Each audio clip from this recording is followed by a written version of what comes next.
Once around the park, James, and don't spare the horses.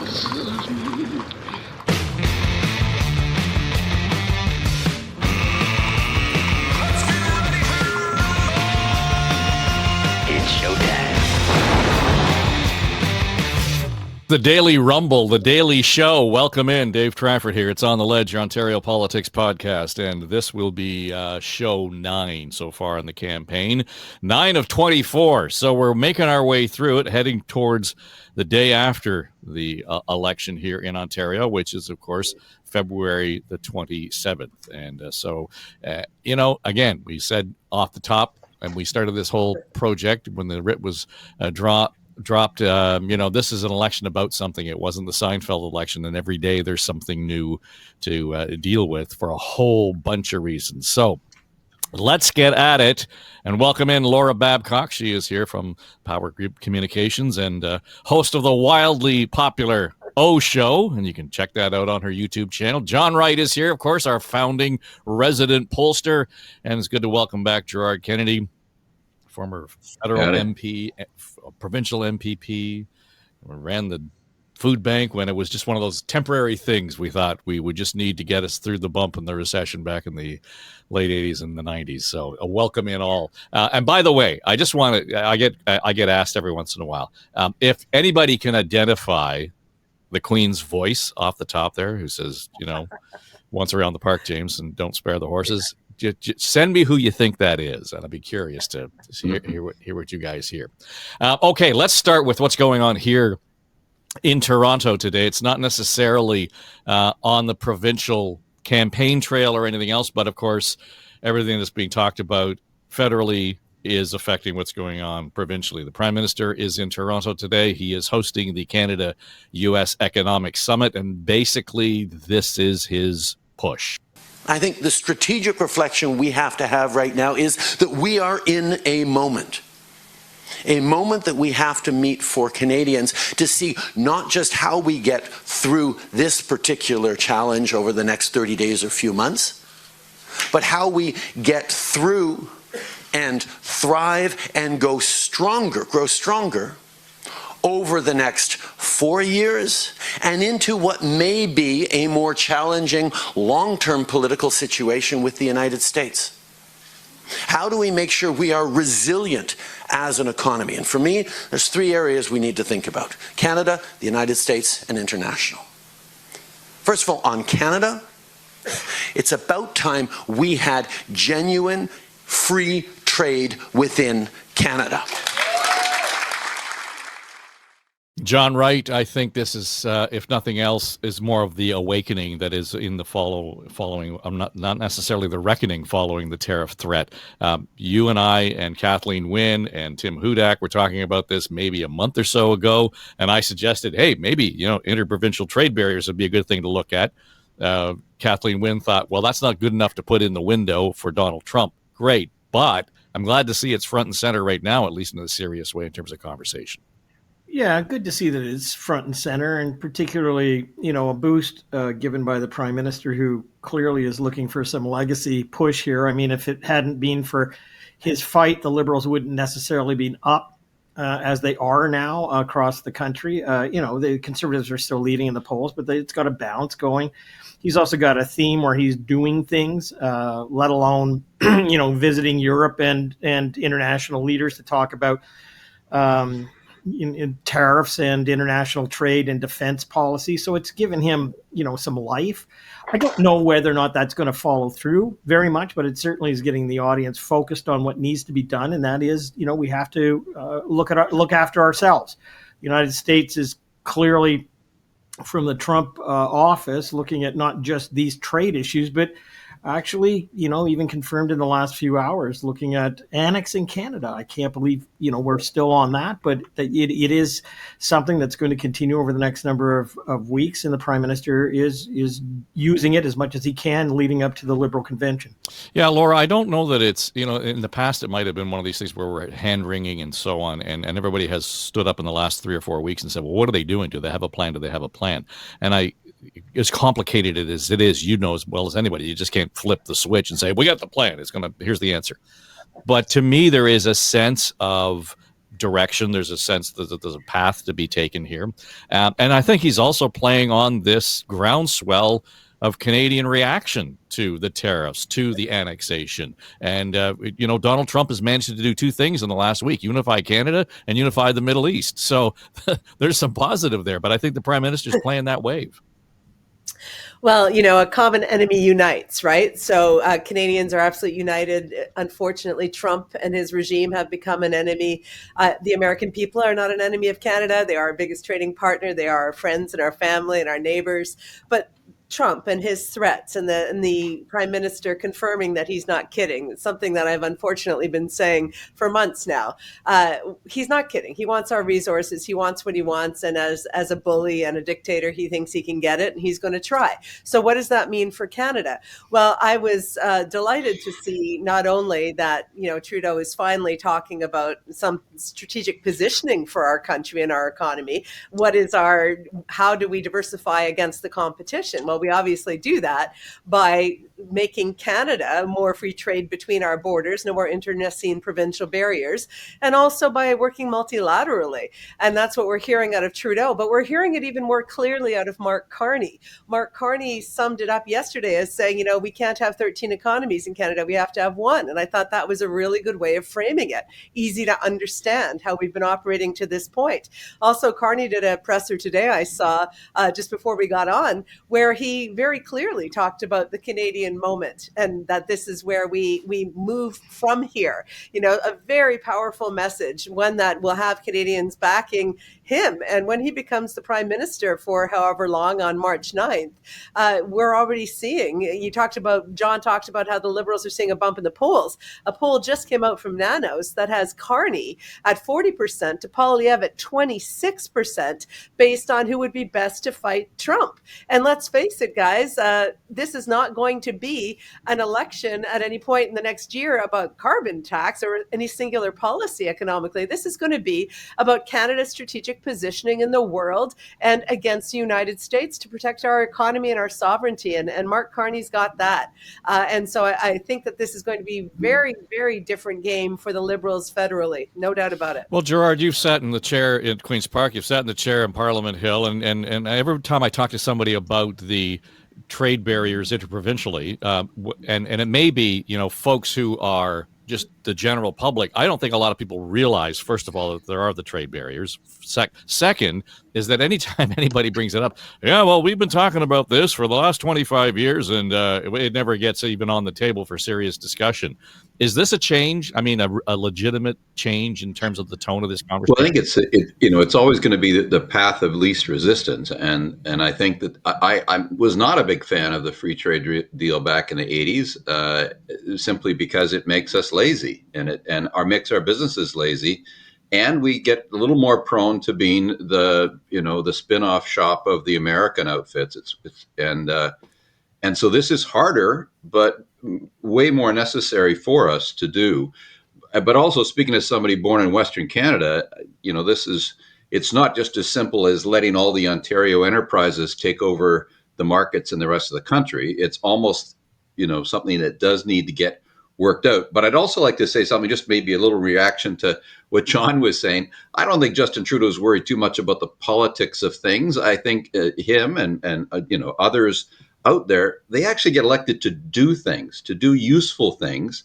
And I think part of the reason that people are a little bit galvanized is because there's Mr. Trudeau, there's a number of his ministers not really looking for the glory and working pretty hard. I'm not sure we deserve that dedication, but it's worth remarking on that not all politicians are always angling. I know we're talking about an election and everybody's asking for our support, but it's what they do the rest of the time, folks, is they try and do something useful. There is not actually enough glory for the rest of it. And I'm not saying there should be a general apologist thing there, but the idea that everything is a political calculus, I'm sorry, is wrong. And also that it's all up to the politicians. It isn't.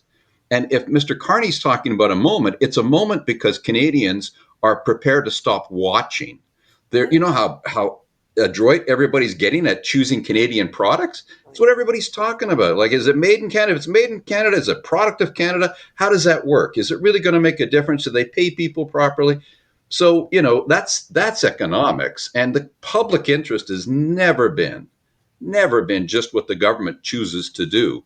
So I think that's, to me, fairly critical. The government is following in a sense, but in other ways, opening doors. And that's what government should do. And if I was ever critical of my former colleagues in the Trudeau government, it's simply that they didn't ask enough of the rest of the country. They never put any hard things on the table. They've got 13 or 14 or 15 free trade deals.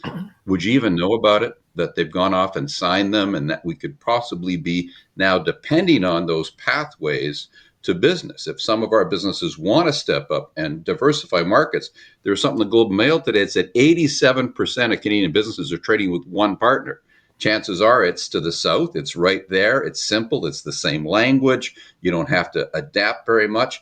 So I think a consumer-driven and citizen-driven kind of interest hopefully will translate. It could burn out. It could go away. But, Trump is there for 4 years. I think that's absolutely true. I think this is something that is not just a moment. I think it's an inflection that could get people to drive forward. And I do want to tip my hat to Mr. Trudeau and the others that are going to carry it for a little bit, and then we'll see if it's Mr. Carney or others to carry it forward. But if the rest of us check out and say, this looks too hard, we don't want to talk to Newfoundland about how they can keep some employment there, we don't want to work it out, we don't want to talk about a pipeline. I'm not that keen on oil, but it is slightly insane that we cannot use what we're still pumping out, still selling to the Americans at a discount. And then we pay more for bringing in oil, sometimes from countries with really poor human rights records and everything, and put it in our tanks here. Like, there's got to be, if we're a country, there's got to be some way to work that through. Some of it will depend on Quebec and Ontario, finding a way, and whether the cost benefit works for the lifetime of how we want to be using oil. But those are the big tests of whether this means something. Well, John, the Prime Minister even pointed out, in those brief remarks, he's not just talking about 4 years. He's talking about, galvanizing our economy against future issues down the road. And I think that's a wise consideration. To Gerard's point, I'm not sure why it's taken this long to get us to that point, but I'm glad we're here. Yeah, I am too. Except, pardon me for being cynical about all of this stuff. Let me just say a few things. Number one, you know what? I was at Metro at the Metro grocery store yesterday for the second day in a row, because what I was doing was collecting as many different Canadian coffee output as I could. And it looked like a game show in our kitchen where they were all lined up, and I was trying all the pods and all the stuff. And I must say that the closest to Verona Starbucks that we've had in this house for the last decade or more is actually Kicking Horse 454 horsepower. So guess what? The percolator's being there. We've got it. It's happening. So, there's a tangible thing when you walk down the aisles and you see people with their iPhones and they're looking at products and they're doing these sort of things. So yes, there's a groundswell. Number two, I have to again look at the Prime Minister and say, this is a great boost. Talking about all of this sort of stuff is fantastic. I don't know, as I said at the outset of this, I don't know where it's going to go, because it really does depend on the provinces. So while we all may, sing Kumbaya and say that we're all going to do these things, it wasn't any more than an hour after some of the tariff issues started to come forward that the Bloc Québécois and the Premier of Quebec said, no oil coming through this place, absolutely not socially acceptable.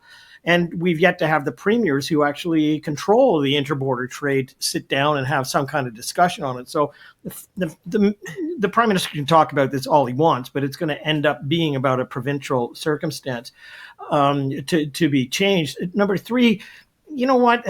Things have changed politically in the last period of time, but let's keep in mind that it has to do with ever since the Prime Minister decided to leave. A week before he did, they were sitting the Liberals federally were sitting between 16 and 18% in the polls.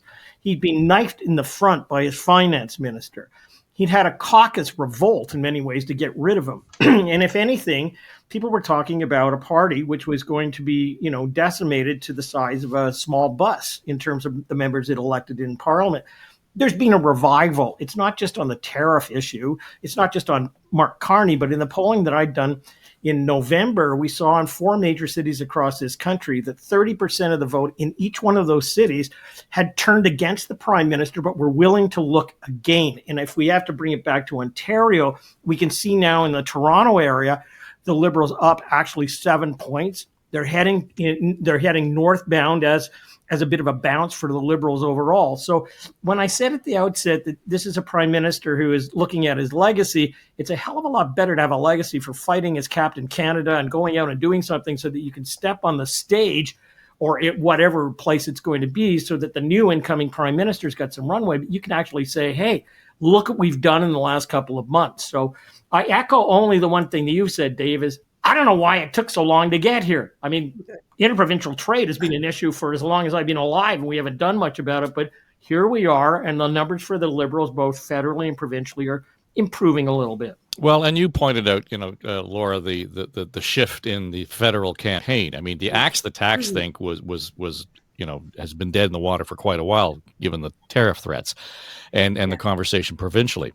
But there's also some word that the Tories federally now are getting off of that label. They want to get away from the axe the tax, but they want to put, capitalize on this Canada first idea that we're all Canadians first and we're going to do our thing to support local manufacturing and et cetera. So it's an interesting dynamic there, because when we look at that ballot question has shifted. And as soon as that happens, things are in play. Yeah, and so there's a couple of problems with what Poilievre has done. One is that he singularly focused all of the ire on the brand of Trudeau the man, hence the F Trudeau flags we've all had to suffer through. I saw it in the drive-through the other day, and I'm like, did you not get the news? Trudeau's leaving, right? But that wasn't about the Liberals as much. And so what happens now is that Canadians are like, okay, yeah, Trudeau's gone. Good. So now who's up on stage? A world-renowned economist who helped us not get into the underwater mortgage scandal that hit the economy in 2008. I mean, that guy, Mark Carney, that confident individual. We have an opportunity to have that person maybe weigh in on how to deal with the existential threat to our country, which is economic force coming from the U.S. So I think Canadians are like, I was getting tired of the Liberal brand, but mostly Trudeau's been the problem. That's what Poilievre has been saying for years. It's Trudeau. So Trudeau's gone. Now who's on the deck? Who's coming up to the plate? And you got to look at the batting average of a Mark Carney over a career politician like Poilievre and say, you'd have to be crazy not to go for Mark Carney in this moment. So politics is also about timing. The timing of the tariffs. It's not just about tariffs, which I think Ford made a mistake just making it all about the tariffs, because Trump took that off the table, and now Ford's campaign is scrambling in Ontario a little bit. And so it's about what is it to be Canadian? What is it to survive with our liberal democracy? And I mean liberal with a small L. What is it to differentiate strategically from the U.S.? And so if Poilievre thinks that making a pivot to Canada first, when Canadians every morning are waking up to the alarming reality of what America first means in terms of nativism, and they see that echoed in Canada, I don't think that plays the way that they want it to. I think Canadians look at that and says, that sounds a lot like Maple MAGA to me. That sounds like Trump. That does not sound like a strong Canadian economy, independent and multilateral in terms of our relationships globally. I think Canadians are saying, don't say or do anything that sounds like what's coming out of the U.S. right now. We don't like the U.S. right now. I mean, I was at the LCBO and there were red marker X's on all the American products. It doesn't get more aggressive than I've never seen that in all my years of teaching marketing and communications. I've never seen such a bold repudiation of a product visually. So Canadians are seeing red X's on American products. They're seeing Trump with all of his bullying of the world and saying, anything that sounds like Trump is going to be a non-starter in this country. So I think Poilievre is panicking. I think I said that a few weeks ago, and I think it's more so now with these new poll numbers. How do you pivot when all you've done is put out simple slogans to complex problems, right? And vilified and demonized a single individual who's no longer part of the conversation. So I think they're in trouble. And as I said, I think Ford provincially still probably going to get a majority. But I think he's been hurt by his adjacency with Elon Musk and the Starlink deal. It was a really bad look, his flip-flop the other day, and then being on tape once again saying how much he wanted Trump to win. These are not good looks when the entire country is looking at the U.S. as a singular opponent. Gerard, last time we talked, you had suggested that you're sensing this sort of groundswell of concern around, voters, typically here in Ontario, vis-a-vis the Ontario election. But that was against the threat of tariffs from Trump. Now that has been mitigated or delayed somewhat, and we seem to have regrouped. Has your sense of that groundswell of concern shifted at all in the last 10, 12 days? I think I know not really in the sense of this, and again, I don't want to just keep going back and forth with John, but the fact is that what the public is thinking today is one thing, and picked up in a poll. But the question is, if people are feeling what they were feeling before, did Justin Trudeau, to bring him back in, deserve to be at 16%? Probably not. But he's kind of drawing off a lot of the poisons. The useful thing happens in democracy is that we can take it out on a leader or a party and move on. But I think when people are being thoughtful, when they're forced to be thoughtful, I think that doesn't go away right away. And the fact that people are, whether they're Xing the products with red X's or whether they're shopping for something or whether they're thinking about shopping, like it's a transference. Like before, I think a lot of the poison in the environment was the fear that we got from the pandemic. I don't think our politicians addressed that directly. I don't think they apologized enough for the things that were mistakes. I don't think we understand how we'll deal with the next sort of thing coming at us. And I think that was a big mistake on people's parts. And I happen to know, because I was in a position to know, that there were some big mistakes made, and some of them by Mr. Ford. I don't know if they'll make their way into this election in terms of the kind of protections we didn't have that we could have had. But I think it's more about the mood of the electorate. They're not just going to trust elections to just happen. And that's not great if that does transfer fully.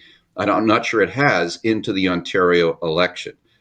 Mr. Ford has been very cynical. I hope he pays a price just for that. He wants to do a winter election, bad weather, people won't show up, people will be diverted. He'll jump on the right side of the tariff thing, and he won't actually be asked to account for the last 3 years or his early election. If people stay plugged in, if people know that they got to be paying attention, that's already bad for him. That people will see and remember that little, snippet of him saying 100% he's behind Mr. Trump, that he wanted him to be elected. Pretty tough to be doing that and be Captain Canada at the same time. But beyond that, I think people will be looking for something more than he was prepared to offer. Now, Ms. Crombie is going to have to provide it, or Ms. Stiles, or, somebody is going to have to put something else on the table and get this thinking to go. So I do think it matters. I think all of us, whenever we run for office, we hope we can get people to pay attention. I was just talking to the Liberal candidate in the riding up here in York Southwest, and Daniel DeGiorgio, and talking about my by-election when I got elected in this riding, and we got a 38% turnout. Well, prior to that, there hadn't been anything that cracked 30% for quite a while. People paying attention makes an enormous difference. I was lucky to beat David Miller and Rob Davis, both very formidable candidates in their own rights, and as a rookie coming in. But part of it was that voter turnout. It was getting people to vote, to come out, and there's a whole bunch of that there. People don't feel very welcome in the political process, except right now they think they need to be. They need to know something more than they knew before. Yeah, John, is your Metro grocery experience kind of one of those things that we can translate to motivating people to get out and actually pay attention, first to campaigns, and second to vote where they may not have otherwise? Well, I appreciate the enthusiasm that's been shared here. On the other hand, I want to kind of look at the latest numbers, because that's kind of what I do. And let's agree that Nick Nanos' polls, which is rolling on a nightly basis, is a credible source for all of that. So despite everything that we've just said, the Tories, the Ford Tories, are sitting province-wide at 46%, the Liberals at 30%, the NDP at 16%, which gives, the four Tories a 16-point advantage over the Liberals and a 20-point advantage over the NDP. You swing down into the GTA, and you've got Ford at 49%, the Liberals at 35%, and the NDP at 12%. And then, inside of Toronto, the Liberals and the Tories are tied. So, what I think we go back to where we were a week ago. And when the four of us talked about this, and we knew that the tariff issue was underway with inside the campaign, and we said, wonder how long that's going to take until people become fatigued with it all. And the issue really is today, well, what are the Tories campaigning on? So while Merritt Stiles and the NDP and Bonnie Crombie and the Liberals are talking about healthcare in the last 24 hours, there's Mr. Ford again, moving the goalpost to a new terrain, and that is talking about affordability, talking about gridlock in the GTA, talking about infrastructure spending around transportation, saying that he's going to make the gas tax that he's eliminated, make it permanent, talking about wallet issues. So, the question that we had last week, how long would they hang on to this about tariffs, and did they have the plan B to start to surface? We're now seeing that. So again, while it's a very smart agenda, they're zeroing in on the GTA where they can get those votes, and they need those votes. And in fact, they may be responding to what they're seeing in the polls with the Liberals bouncing a little bit. But the other two parties are simply not getting the traction nor the awareness that they need to have in order to make it in the polls. Well, I think it's interesting that you say that, because yesterday when he was Premier Ford, that is, was on his campaign stop, it sort of came out of the blue around this discussion about the Midtown GO train line that they were going to resurrect. And it's not a new idea, but it was one that was pushed out yesterday and kind of was just dropped into the middle of his campaign stop. Are you actually promising to build this new Midtown line and this Bolton line at this point? Absolutely, we are. We're going to make sure we have the designs moving forward, engineering. I wish I could just snap my fingers, happen overnight. But again, we're working collaboratively. I believe it's a CN line, if I'm not mistaken, I'm pretty sure. But every line that we do, it's their track, so we're going to have to work with them.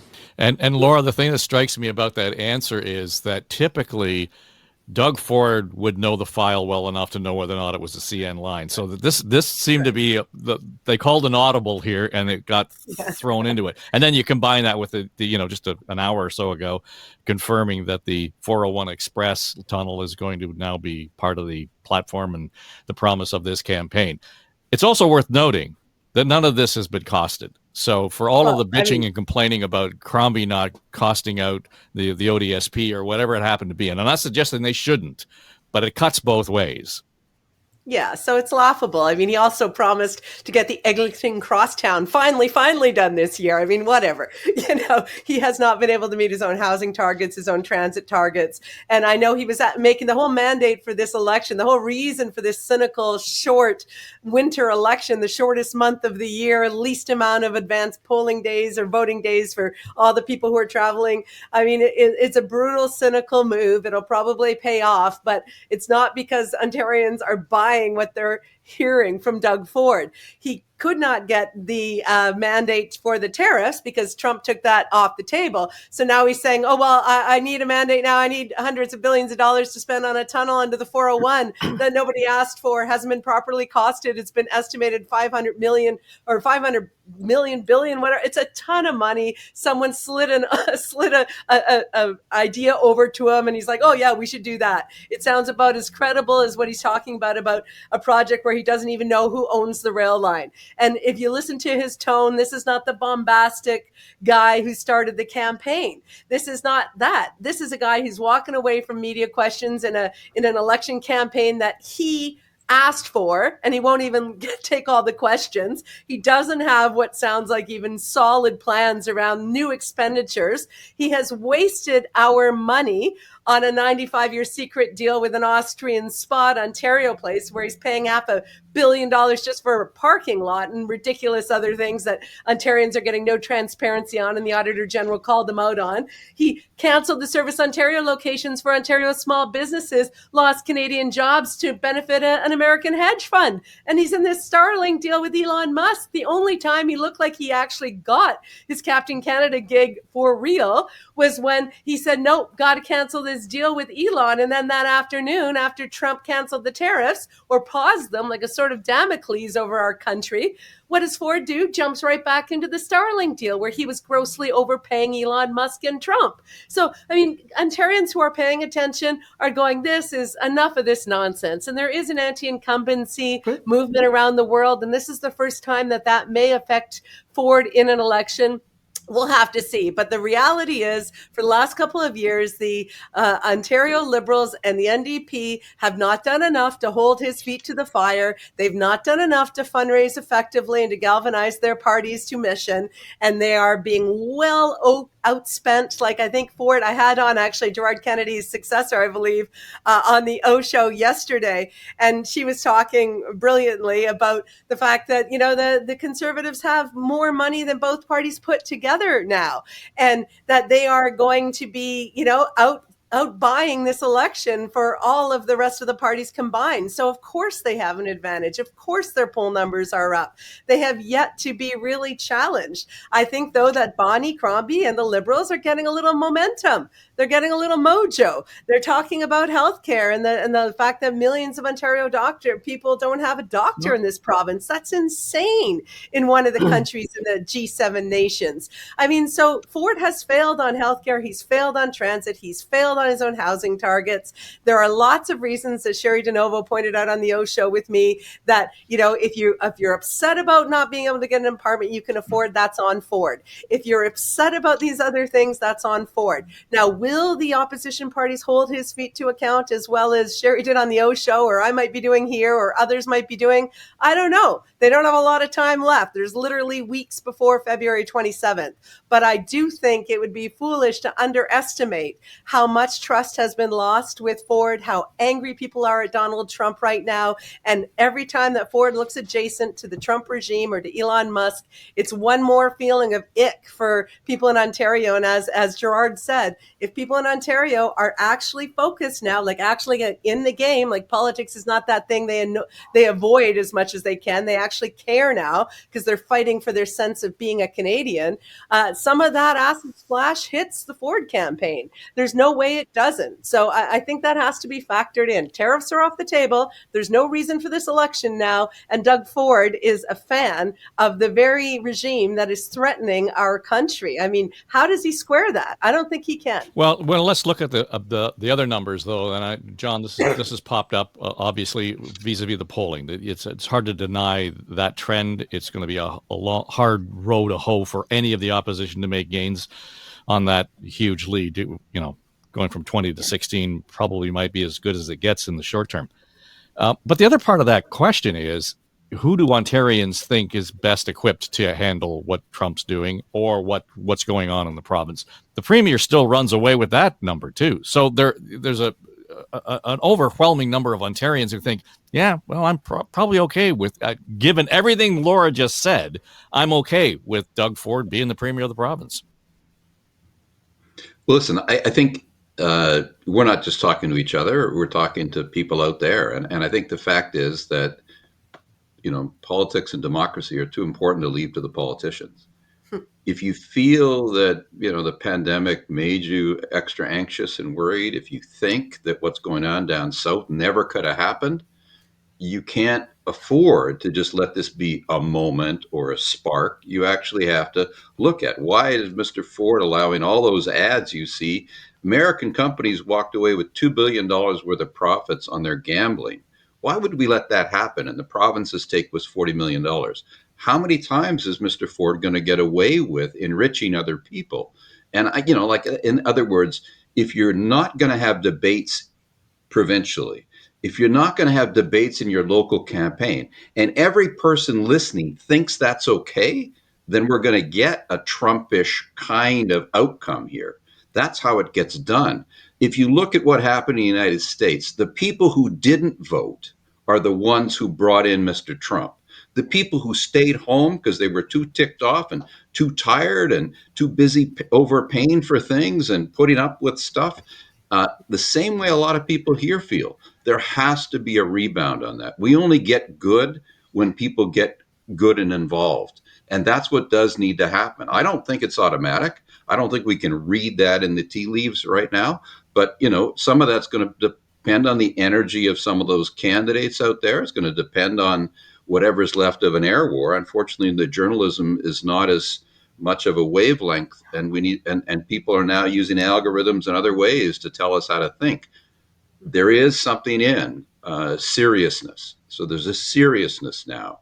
We don't want to be part of the United States. We don't want to fall into that. We don't want to be, have our democracy dictated by Mr. Trump or anyone else. And Mr. Ford needs to answer some questions. He's called an election. He's been the premier. He's got, less money in the schools. He's got kids in those schools struggling like crazy. The kids in grade 1, their learning is negative to where it was by about 25%. Who's helping them with $1,500 less per student? He wants to wave stuff in the direction of beer and underground tunnels. How about running the province properly? Whose side is Mr. Ford on is what people have to ask themselves. So I don't want to do it as wholesale. Frankly, Laura's taking care of that really well to say what, Mr. Ford isn't. But I just want people to ask the questions. I think that's how we get better government. And, John, I saw his face a little bit there with Laura was saying some things. And I don't mean that I'm a John expression reader, but, it is not unfair to believe that people can step forward at all. And it is not just based on their self-interest. If somebody doesn't call people in to do something, and I hope that the opposition leaders will do that. I think they recognize that there's something more going on here. I've seen elections do that in the past. I really think there will be some things about this we cannot predict today. It will not just be a straight line trend. But, that will depend on the people listening, not on us. John? I have a resting cynic face. Sorry. Yeah. It was twitching a bit there. I wasn't. It triggered him, pal. As I said, I appreciate the enthusiasm. I want to put it also in perspective, just looking at the polling numbers and everything else. And I would agree that campaigns matter. And we still have 3 weeks to go or whatever the length of time is. There still is time for things to change. And so anything can happen, yes. But we started out this campaign with an average of about 44% voting for Mr. Ford, and the Conservatives were now sitting at about 46%. So it's not like they're going backwards. The Liberals, as I said, have bounced up a little bit, primarily in Toronto, but not much else anywhere else. To put it in a political election perspective, Mr. Ford's getting higher numbers than Mike Harris did in the 1995 campaign. Like, he's got 2 points higher than where we are, and that delivered the common sense revolution across the province. So I don't want to dampen the enthusiasm for anybody who's partisan out there, and rah, go out there and get your vote out and do what you got to do for democracy. But the reality is that the numbers don't speak to that enthusiasm that we're talking about. So, let's come back a week from now and let's see where things are. We did say, though, that John, can I just inject that it was, and please hold that thought, but it was Lynn McLeod that was leading the polls when that campaign started. Yeah, I'm putting it into perspective just in terms of how big it was at that time and how it ended. Yeah. I remember the day when it was shout at your spouse, lose your house on the front page of the Toronto Sun. So I get all of that. But that is the reality of, from the size of where they are right now to where the Liberals have to catch up. It's 16 points in the poll. So I think if they're going to make any inroads, the Liberals have got to come home to the urban areas. I mean, you can't just be the single note through the entire campaign about healthcare. Like, you can't keep changing the bus to these many people died, to these many people have no doctor, to these many people are backed up in emergency rooms. Like, you got to be more than that to win an election campaign. And I think that's where the Tories, understanding that they've got different arrows that they've got to pull out for the campaign have moved from just strictly, we've got to be Captain Canada, we're going to fight with everything we can to support everybody. When the tariff issue has gone away for a little bit, out comes the affordability issue, out comes the GTA issue, out comes the transit issue. So again, we still have time to go in the campaign, but I don't see the other two parties rising to the occasion yet. Like I honestly don't. Now, what you may be saying is absolutely true. On the other hand, I don't hear it from the other parties, and they're not having the breakthrough that they really need to do in order to get some traction. Well, let me suggest that after our conversation yesterday, where it sounded like, and at every turn, and it wasn't that we were picking on the Liberals, that was just the self-inflicted wounds over the last few days in terms of the campaign. And John, you and John Tory talked about, how Bonnie Crombie needs to sort of ignite the campaign. I think yesterday she might have had the best 45 seconds so far on this campaign by doing pretty much what you had suggested they needed to do out of the gate. Doug Ford said he'd end hallway medicine. He didn't get it done. He said he'd cut your taxes. He didn't get it done. He said he'd build 1.5 million homes. He didn't get it done. And we will. And that's what formed the basis of our platform. Delivering a family doctor to you within 4 years. Cutting your taxes, small business taxes, family taxes, taking the HST off your home heating and your hydro, and having a plan to make life affordable, but also to build affordable homes. So this has been we knew that this would be the substance of our platform, but you're quite right. Now we have to cost it. It was an abrupt snap election call. It was an opportunistic call. He's trying to cling to power, and he sees what was happening in the US as an opportunity to do that. Well, and I think you've talked about the slogan, rather than more for you. He didn't get it done is what kind of came through there, John. And I think that's a huge step up in terms of energy and presentation. Yeah, we've talked about since the beginnings of this campaign about the execution of their campaign. Mm-hmm. And if you take a look, if you're listening on the radio, you couldn't see it, but if you look at the background of it, how it was staged, how she was motivated, how she was leaning into it, that is the clip where, in fact, all of a sudden, the Liberal campaign came together just in terms of visuals, in terms of sound and everything else. It's a rarity. The question is whether it's going to continue. The question is whether or not she's got enough oomph in particularly in the urban centers, whether it be in London, Toronto, or some of the other places in Ottawa. She's going to be able to do this. But that is the first time that we've actually seen and heard a viable Liberal Ontario campaign since it started at the outset. Yeah, Laura, there was some energy in there that we haven't seen. You know what, and have been screaming for ever since they put Del Duca up. I've been like, really? That's the best the Liberals got? So, I'm so happy to see what looks like a competent, well-articulated, efficient communication from somebody who would be the premier.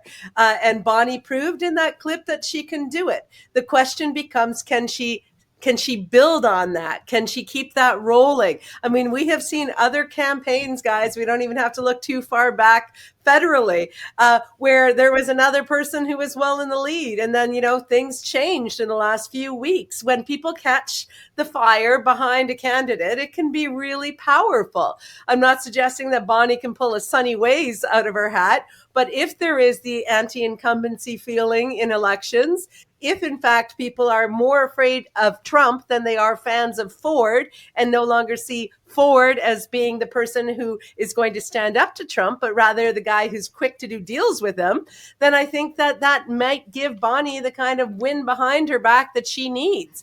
And it's not enthusiasm, John. You keep saying it's enthusiasm. What you're hearing from me is not enthusiasm. What you're hearing from me is a revulsion against the state of Ontario under this premier who's had 6 years of a majority, who has no reason for this election other than wanting to play tough against Trump and then couldn't do that, right? And so now we're looking at it going, you're spending $200 million of our money on a cynical election, opportunistic, as Bonnie said. We don't need to be going through this when we should be focusing everything we have on our economy, on housing, on transit, on municipalities, on healthcare, on education. And instead you're playing these political games. For what? Who are you profiting? Who are you working for, Doug Ford? Because it ain't the people of Ontario. And we know that. So it's not about enthusiasm. It's going to be about anger and whether or not another candidate like Bonnie Crombie can get enough people to believe she's competent so that they park a protest vote to Ford. And in different ridings like mine, where the NDP is probably likely to win, strategic voting tools like votewell.ca tell me to vote NDP to stop the Conservatives. So if people really want to send a message to this premier, they may be able to hold him to a minority where he has to actually be accountable, where he actually has to price out these big plans instead of telling us he's going to spend $500 billion on a tunnel nobody asked for. He has to be held to account. The people of Ontario are people who make money and who have to pay for their families' bills and their mortgages and their groceries, and they do not want a premier who wantonly spends our money without accountability. I'm a business owner and I'm sick of it. I'm a mother and a business owner, and I am sick of paying for Doug Ford's projects that nobody asked for, that nobody even understands, that he hasn't even costed, and where he's done them, he's had overruns to the hundreds of millions of dollars, and who cancels a contract for beer and corner stores at the cost of $612 million of my money for no reason other than cynical political advantage. No, it's not enthusiasm you're hearing, John Wright. It's rage. And if people in Ontario think they can park some of that rage against Ford in a Liberal camp, because now the Liberals look like they have a good platform and they have some momentum, then we might see that change. I don't think, and I've never said that Doug Ford's going to lose, but I do think that he is at risk of people in Ontario telling him they really resent the way he's been leading our province with no accountability and with no results. So what do you really think? I'll tell you on the O Show. It's called The Opinion Show. And the Stern Fair Show with strong opinions. You can find it on YouTube, Apple, and Spotify. Well, there may be rage in certain people's hearts at the moment, but I mean, in the campaign itself, we've still got a few weeks to go. I'm delighted to meet back next week to see if it's ignited a couple of points and see if the rocket's taking off. Right now, it's not there. And we'll have to see whether or not the Liberal Party and the NDP actually take advantage of that rage. Well, Gerard, one of the lines I've heard this week is the only candidate that the Tories are worried about is the Premier himself. I mean, he's the one guy that they want to make sure kind of stays under wraps. I dare say, based on what we have seen from the Liberal campaign, Bonnie Crombie may be the same kind of character that the main character candidate, rather, that the Liberals are worried about, because we see a completely different candidate in that 50-second clip we just played than we have seen in the last week and a half. Well, listen, I served with Bonnie Crombie when she was an MP in Ottawa. I mean, she's a very capable politician. I don't doubt, and I saw also a bit of an earlier signal in some of the ads that they did. Like she's coming from an immigrant family background. She's got Polish background from Parkdale High Park. People who were hard scrabble working their way up, and I think Mr. Ford is manipulating every which way he can. They took out a lot of ads beforehand. They allowed themselves the ability to use government ads in a way that would have been illegal if they'd waited for the proper election date. I think he's got to be a little bit worried about her getting unwrapped here, because I don't think you need a perfect candidate to start making Mr. Ford look a bit deficient. The bluster that was a bit charming before looks a little Trumpian today. But I do think, I can agree on this maybe with John, is that it is going to be the Liberals have got to show, look, he picked certain groups of people and he's continuing to do that. Like, you have to make the choice crisper and cleaner. If the school kids can't go to the science center anymore because Mr. Ford wants to instead give some offshore people building a spa a reason to have the science center down there, I mean, and on and on. There are so many examples. We do need some of that to be brought to us. I think that having people alert and interested and involved and pushing for something on part of their local campaigns matters. But I do think some of these issues that are manifest that Mr. Ford hopes there isn't enough time. John says, though, next week and the week after. Well, there's only 3 of those, and then there's an election. So I think I'm hoping people listening to this will do some extra effort on their own in terms of what they've been prepared to do.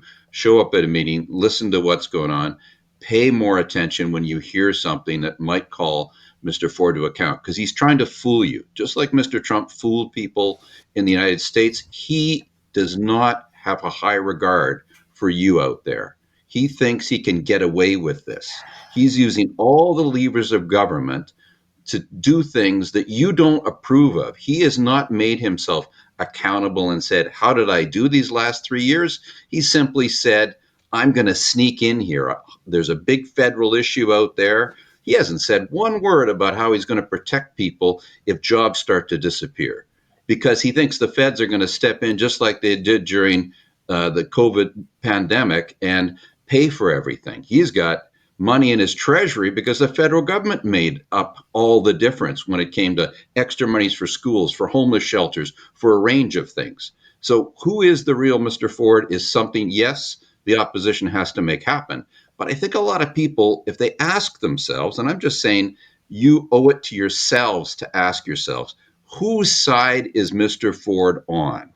And I think that's something that people need to put the extra effort into, because if they don't, then they're basically saying, you know what, whatever we've got here, it's not worth any effort on my part. I can be manipulated. The algorithms can tell me what to do. We end up with a Ford, we end up with a Trump. I don't care. I think we're in that kind of zone, and I hope people take it to heart, not because I say so, because I think people have that little spidey sense going off. Something isn't right in the public realm right now. And I need to be more alert, more involved, more engaged. John will tell us whether it happens or not. But my sense, the public's always right. The voters are always right. I sense that there's something here that Mr. Ford can't control, can't manipulate. And that, more than just his personality, I think is what his backroom guys have to look out for. All right. Well, let's leave it at that. And because I as this goes on, we get into the final couple of weeks of the campaign, I want to see how, and we've all sort of touched on this, around the messaging is important, the platforms are important, or however they're going to present those things. But increasingly, it's the ad buy that's going to actually, I think, make a turn here, because clearly the media is asking the questions that Laura has put in front of us, and Gerard has suggested we need to ask the premier. But, even yesterday when I asked about the Greenbelt scandal, I don't know anything about that. We're cooperating with the RCMP, and I haven't been questioned yet. It was a 27-second answer to that question around what was going on with the staffers at Queen's Park and the bribery allegations. So, to me, I think the twist here is going to go to how do they manage their ad campaign in the last 3 weeks. So maybe we'll get a sense of that the next time we four meet. Laura Babcock, thank you. Gerard Kennedy, always good to see you. And John Wright, come anytime. In fact, you do. He's here all the time. This is On the Ledge, your Ontario Politics podcast. I'm Dave Trafford. And we are doing it daily, Monday to Friday. And if you are otherwise listening on the radio at News Talk 1010, on a Saturday morning, we're on at 10 o'clock. Monday to Friday, it's 5 a.m. So again, not up that early. You can find us on YouTube, Spotify, Apple, iHeart, etc. And if you've got questions or thoughts about what was said and you've got an idea, you want to contribute to the conversation, go to my website, davetrafford.com, and we have a talkback button there.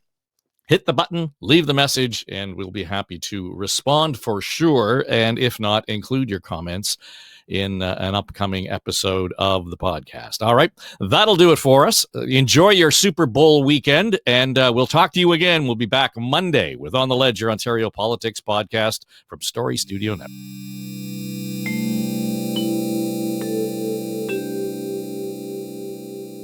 This is SSN. Story Studio Network.